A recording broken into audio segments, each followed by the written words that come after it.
Yun oh, tambak na lang tayo mga pre. Ito. Yan mga pre, kung naalala nyo itong motor kong to, no? Nasa vlog natin yan. Matagal na yung kinuha ko doon sa basurahan, sa damuhan mga pre. Ito na, binuo na natin. At kinabitan natin ng sidecar at nagkaroon na siya ng prangkisa, no? Ayan, kung makikita, madumi pa nga. Hindi pa natin naayos yan. Ayan oh. Pati rim, kinalawang na mga pre. At ito na, okay na yung makina. Ayos na under niyan. Ako na rin mga pre, nagalan nga pala nito ha. Sa magpapalain sa akin mga pre, hindi ako natanggap kasi pang sarili lang to. Pero sure ball yan. Kita nyo naman, magandang tindig niya, no? Okay. Tapos ito mga pre, bali ginawa ko to, no? Halos taon na rin. Kaya ngayon nagtanong sa akin yung mayari, no? At bakit daw bumigay ka agad. Unang-una, buo pa to, tinanggalan natin ng langis. Ang nakuha ng langis dito, wala pang isang baso. Wala pang nasa kalati lang.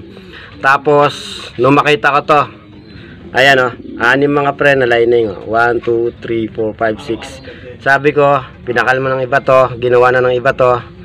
Kaya ganito, hindi ako nagkakabit ng ganito mga pre. Kasi mura lang naman to, ba't mo dudublin pa yan? Gawin mo 6, dadagdagan mo pa. Hindi ako nagagawa ng mga ganitong atake mga pre, kaya pinakalma ng iba to. Tapos ito pang isa kong napansin. Ayan o. Ayan o. Nilagay ito na walang kunya, malamang sa malamang mga pre. Kung may kunya man, hindi yung original na kunya. Oo, ganun yung mga pre. Kaya nagtaka yung mayari, bakit ganun daw, di ba?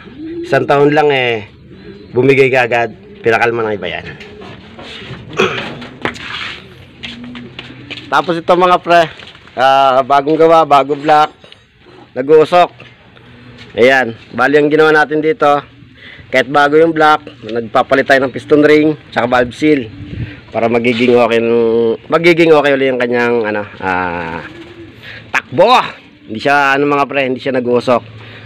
Kaya tayo nagpalit dahil ngayon. Siyempre, bago natin palitan ng isang piyasa, chine-check muna natin yung gap ng ating piston ring at nakita natin na malaki na yung siwang. Ayan. Alpha 125. Ito naman mga pre, Yamaha YTX, no? 125. Ang problema nito, clutch lining, clutch damper, starter. Ayan. Nagpabili pa tayo sa mayari. Wala pa hanggang ngayon kasi kailangan nito bumili sa malaking tindahan ng piyesa dito sa atin, no? Kaya yun, mamaya pang hapon yan, malamang sa malamang. Shoutout kay pare Iyon, no? Shoutout. Ayan mga pre, ito naman kanya. Maingay lang, kumakalansing. Wala tayong pinalitang piyesa, bagkos meron tayong dinagdagan. Hindi, mga o-ring mga pre, nagpalit tayo tsaka oil seal.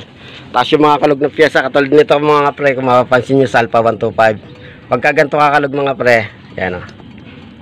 Maingay yan. Gawa nyo ng remedyo ng pangmatagalan para mawala yung timing gear. Okay pa, wala pang tama. Ayan. Yun lang. Sa mga nanonood, baka hindi ko na ipakita yung pagbuo nito, no? Pero yun lang ang mga ginawa natin.